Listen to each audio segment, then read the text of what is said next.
Assalomu alaykum aziz obunachilar va hurmatli Pavlonia va Begomus ishqibozlari.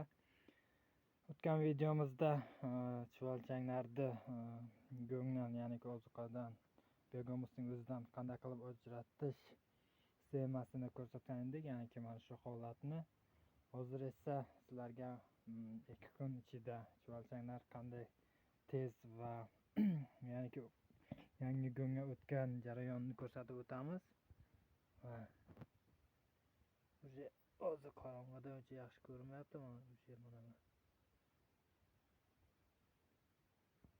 2 kun ichida chuvalchanglar juda ham ko'p darajada mana shu nimalarga o'tgan, yangi ozuqaga. Hammasi bir xil ravishda o'tgan.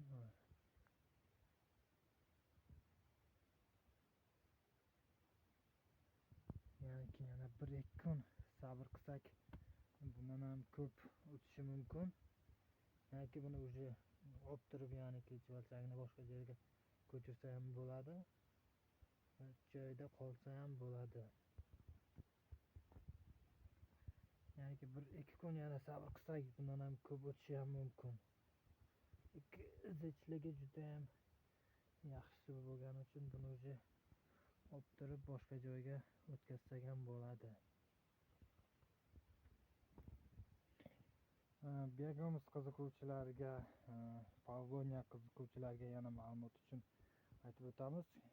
Begomusga qiziqadiganlar bo'lsa, sotuvda Begomus chuvalchanglarimiz ham bor va Pavlonia FT Shanton M1 navli Pavlonia ko'chatlarimiz ham bor.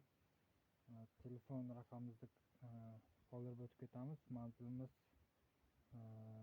Tojikiston mamlakati, ya'ni Tojikiston, So'g'd viloyati, Panjakent shahri, jamoati dehoti Saraz.